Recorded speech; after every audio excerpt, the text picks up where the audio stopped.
दावा है कि देश सन 2047 में $30 ट्रिलियन की इकोनॉमी बनेगा और दूसरी तरफ अपना पसंदीदा नफरती काम भी अंजाम दे रहे हैं, यानी देश के अमन चैन को गारत करने का।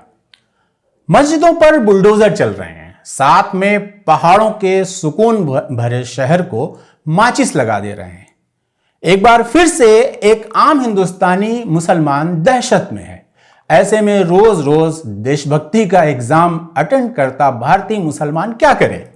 अगले 15 मिनट में हम फिर से कूरे देंगे वही पुराना नासूर, लेकिन मलहम लगाने के लिए। तो बने रहिए हमारे साथ, देखते रहिए TCH।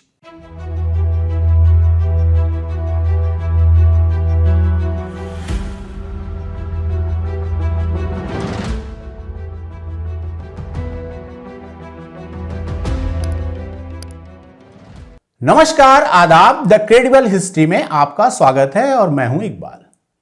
अयोध्या में आलीशान राम मंदिर बन गया। बनारस में ज्ञानवापी मस्जिद के तहखाने में पूजा की इजाजत भी मिलॉर्ड से मिल गई। बागपत की बारादरी में दफन शेख बदरुद्दीन की मजार पर महाभारत युग का लाक्षागृह भी जज साहब के जरिए मिल गया।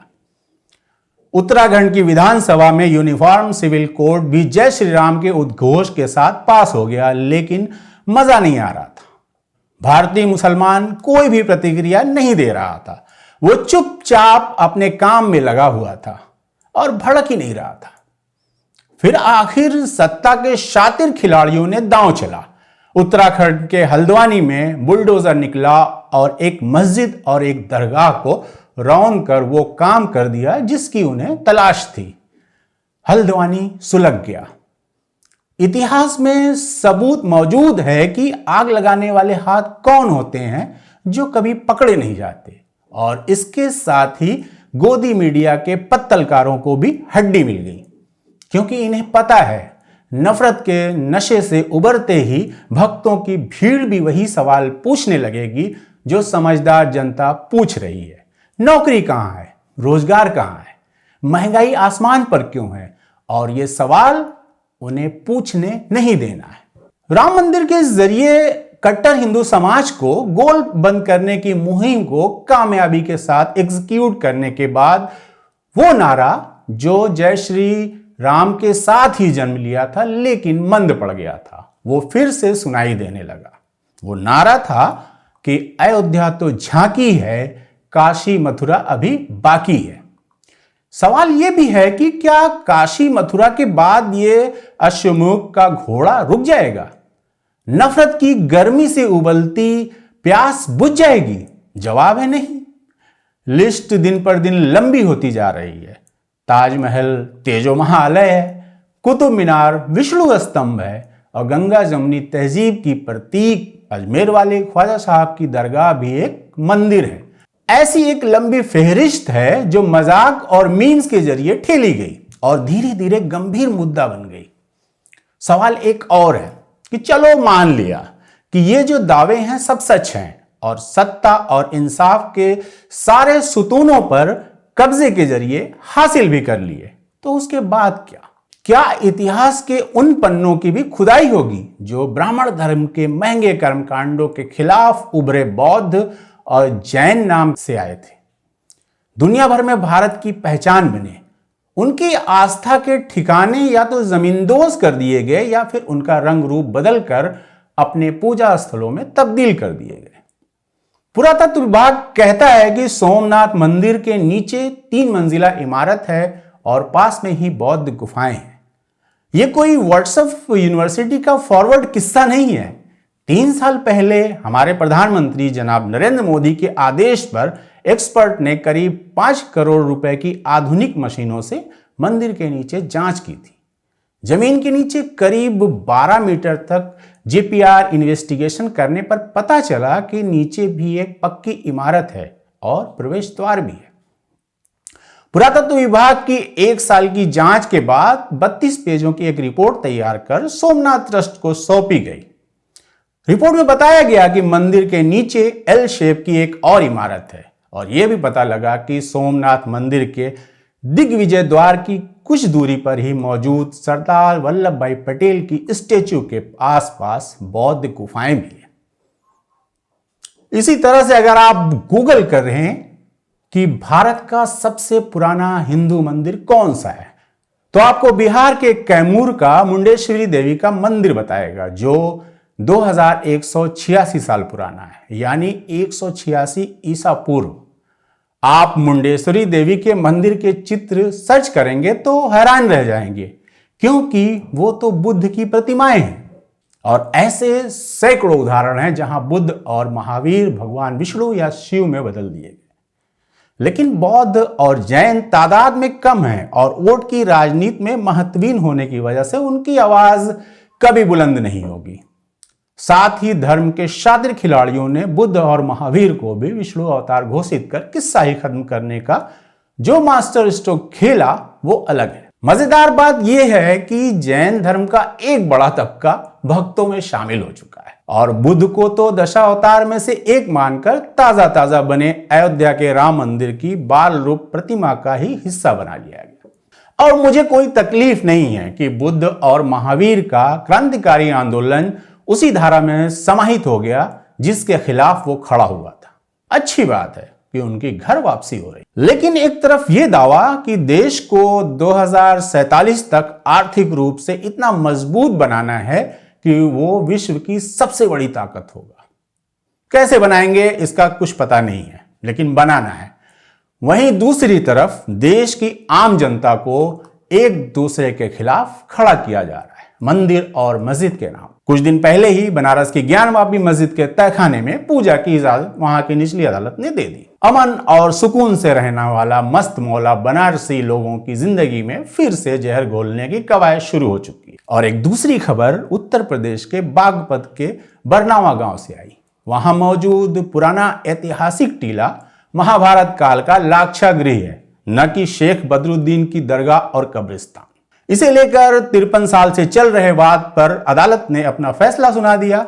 महाभारत की कथा के लिहाज से लाक्षागृह वो जगह थी जहां कौरवों ने पांडवों को लाख से बने महल में जलाकर मार डालने की कोशिश की थी। और जिस तरह का इस इमारत का स्ट्रक्चर है, वैसी कई इमारत मेरे कस्बे में होंगी जिन्हें बारादरी कहा जाता है। और ये सारी बारादरियां एक तरह के मकबरे हैं जहां कोई ना कोई दफन है। ऐसी ही कहानी दिल्ली के ऐतिहासिक इलाके मेहरौली, जहां कदम कदम पर ऐतिहासिक इमारतों और उनके खंडहर बिखरे पड़े हैं। वहां की एक 700 साल पुरानी मस्जिद को दिल्ली विकास प्राधिकरण ने बिना किसी पूर्व सूचना के ढहा दिया और साथ ही हाथ के हाथ पूरा मलबा भी गायब कर दिया। इस पूरी कवायद का मकसद साफ दिखाई देता है कि मुस्लिम बहुल इलाका मेहरौली में मुसलमानों को भड़काना और एक दंगे की नींव रखना। लेकिन ऐसा कुछ नहीं हुआ, मुसलमान वैसे ही खामोश रहे। तो उत्तराखंड के भगवा पगड़ी वाले मुख्यमंत्री पुष्कर धामी ने हल्द्वानी में वो कर दिखाया जो ये मेहरौली में करना चाहते। हमारे उत्तर प्रदेश के मुख्यमंत्री योगी आदित्यनाथ तो वैसे खुला बोलने में यकीन रखते हैं, लेकिन कभी कभी इशारों में बड़ी बात बोल जाते हैं। योगी जी कहते हैं, पांडवों ने तो कौरवों से सिर्फ 5 गांव मांगे थे, हमने तो सिर्फ 3 मांगे। यहां 3 गांव से मतलब है अयोध्या, काशी और मथुरा। तो अगर हम समझें तो एजेंडा साफ है। देश आगे कई सालों तक मंदिर की नफरती राजनीति में उलझा रहने वाला है। देश की आवाम भी रोजी रोटी मांगना छोड़ मंदिर में मगन रहने वाली है। कहां तो दावा है कि सन 2047 में $30 ट्रिलियन की इकोनॉमी बनाएंगे और वहीं जमीन पर बुलडोजर से सब कुछ समतल कर देने की कवायद जोरों पर है। उत्तर प्रदेश में आजमाए नुस्खे को एक कदम आगे बढ़ाते हुए उत्तराखंड के हल्द्वानी में अपनाया गया। एक मस्जिद और एक मदरसे पर बुलडोजर चलाया गया। ध्यान रहे, उत्तराखंड वो राज्य है जहां यूनिफॉर्म सिविल कोड यानी समान नागरिक संहिता कानून विधानसभा में पास कर दिया गया और जय श्री राम के नारे के साथ, जैसे ये किसी एक धर्म का कानून है जो दूसरे धर्म के खिलाफ पास किया जा रहा है। लेकिन आम नागरिक ने इस पर भी कोई ध्यान नहीं दिया, न ही कोई हवा में गर्मी पैदा हुई। तो बुलडोजर चलाने का गैर जिम्मेदाराना कदम उठा पहाड़ की पुरसुकून वादियों में चिंगारी लगा दी गई। 80 करोड़ अवाम सरकारी आंकड़ों के हिसाब से 5 किलो राशन के लिए लाइन में लगी है। ऐसे में देश विश्वगुरु बनाने के सपने बेचने की दुकान दंगों से ही चलेगी।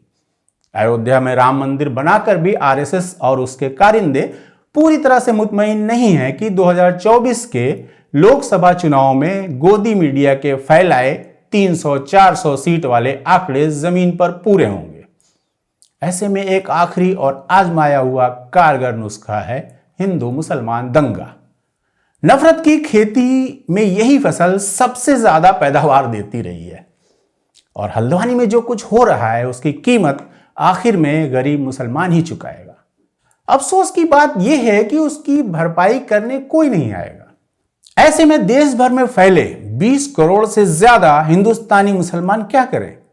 क्या गुस्से से भरकर सड़क पर निकलें या फिर सब्र करें? अपने उन इंसाफ पसंद और संवेदनशील हिंदू भाइयों की ओर उम्मीद की निगाहों से देखें और उनके कंधे से कंधा मिलाकर चलें, जो आज भी हिम्मत नहीं हारे हैं और उम्मीद में हैं कि मोहब्बत के सूरज पर लगा ग्रहण एक दिन हटेगा। मुझे आज भी सब्र का दामन थामना पसंद है। अक्सर नजदीकी नजर से देखें तो नुकसान होता दिखेगा, लेकिन आगे की ओर देखें तो उम्मीद की रोशनी दिखाई देती है। जुल्म का दौर तकलीफदेह होता है, लेकिन बहुत लंबा नहीं होता। और अभी अभी बीते 26 जनवरी को हमने गणतंत्र दिवस का जश्न मनाया था। उस गणतंत्र में यकीन अभी टूटा नहीं है, भले ही उसके कई पिलर बिकाऊ हो चुके हैं। फिर भी उम्मीद है कि उम्मीद कायम रखने की वजह बनाने वाले इंसाफ पसंद लोग अब भी ज्यादा हैं, भले ही दिखाई नहीं देते। गांधी जी जब अफ्रीका से लौटे थे तो कौन जानता था कि जिस अंग्रेजी हुकूमत का सूरज कभी नहीं डूबता, वो इस कमजोर से आदमी के आगे घुटने टेक देगी और अपना बोरिया बिस्तर समेट यहां से रुखसत हो लेगी, वो भी सिर्फ 40 सालों के संघर्ष में और एक भी गोली चलाए बगैर। ब्रिटेन के प्रधानमंत्री चर्चिल ने जिसे चिढ़कर हिकारत से नंगा फकीर कहा था। मजे की बात यह है कि उस गांधी को मारने वालों को आदर्श मानने वाले आज हुकूमत कर रहे हैं। इन्हें भी गांधी से नफरत है, लेकिन इनकी चमड़ी गोरी नहीं है, हमारी तरह काली है। हमें उस बूढ़े फकीर की हिम्मत हौसला देती है। साथ ही पैगंबर इस्लाम की सुन्नतें भी याद आती है कि कितना सब्र किया। लोगों ने जुल्म किए, पत्थर फेंके, जान लेने की साजिशें की, लेकिन सब्र का दामन उन्होंने नहीं छोड़ा। आज 1450 साल बाद भी दुनिया उनकी मिसाल देती है। न कोई ऐसा पहले हुआ न आगे होगा। उस इम्तिहान के आगे ये तो एक छोटी सी आजमाइश है। रही बात मस्जिदों की, तो इबादत कब से मस्जिदों की मोहताज होने लगी। मोहम्मद साहब ने तो जहां से ज्ञान हासिल किया वो एक गुफा थी, गारे हिरा, न कि कोई आलीशान मस्जिद। और ईमान हमेशा नीयत में होता है। हिंदुस्तानी मुसलमान ने हमेशा अपने मजहब के साथ साथ अपने मुल्क से मोहब्बत की है। नफरतों के इस दौर को भी एक दिन इंशाअल्लाह मोहब्बत से जीत लेंगे। आपको ये बात तो पता ही होगी कि नाउम्मीदी कुफ्र होती है। बात करें आजादी के बाद, तो आजादी के बाद बंटवारा हुआ। हमारे पुरखों ने खींची हुई लकीर के उस पार जाना गवारा नहीं किया, दंगे झेले। उनको भी लगा होगा कि शायद सब कुछ खत्म हो जाएगा, लेकिन वो अंधेरा छटा और सुबह हुई। उनको अपने फैसले पर अफसोस नहीं हुआ। कितने दंगे झेले, शक की निगाहों के दायरे में तो हमेशा ही रहे, आज भी हैं। देशभक्ति साबित कर रहे हैं, लेकिन कभी कंधे नहीं झुके और हार नहीं मानी। हर नफरती भी आपके जज्बे को मानता है, पंचर वाला बोलता है, लेकिन कहीं नहीं कुड़ता है कि कमबख्त टूटते क्यों नहीं है। तो ठीक है, जीत लेने दो उन्हें कुछ इमारतें। इससे ज्यादा मस्जिद तो आज भी वीरान है। वहां जाओ और उनको आबाद करो, दुआ करो हमारा मुल्क नफरतियों के चंगुल से आजाद हो। लग रहा होगा कि मुश्किल टास्क है, लेकिन याद कीजिए फिरौन को भी ऐसा ही गुमान था और रावण को भी। जीतेंगे, नफरत हारेगी, उम्मीद का चिराग रोशन रहेगा। भले ही चिराग में आखिरी कतरा तेल का बचा हो, लेकिन हौसला नहीं छोड़ेंगे। मुझे यकीन है कि हम अकेले नहीं हैं। इकबाल की हिम्मत सिर्फ इसलिए है कि उसके अगल बगल अशोक कुमार पांडे जैसे लोग भी खड़े। यकीन जानिए अक्सरियत हम जैसे लोगों की है, वो तो थोड़े से हैं, बस हम बिखरे हुए हैं। सिर्फ इतना करना है कि एक साथ होना है। खुली हथेली और बंद मुट्ठी वाली कहानी तो पता ही होगी। बस अपने फायदे नुकसान को किनारे रखकर मुट्ठी को बंद करना है। राजनीतिक रूप से बात करें तो बिखर रहे इंडिया गठबंधन मैं आपसे भी मुखातिब हूं। मैं सोच सकता हूं तो आप क्यों नहीं सोच सकते? आखिर क्यों नहीं? सोचिएगा जरूर। आज के वीडियो में इतना ही। वीडियो अच्छा लगा हो तो लाइक करें, शेयर करें। हमारे चैनल को अगर सब्सक्राइब नहीं किया है तो सब्सक्राइब भी कर लें। बहुत बहुत शुक्रिया।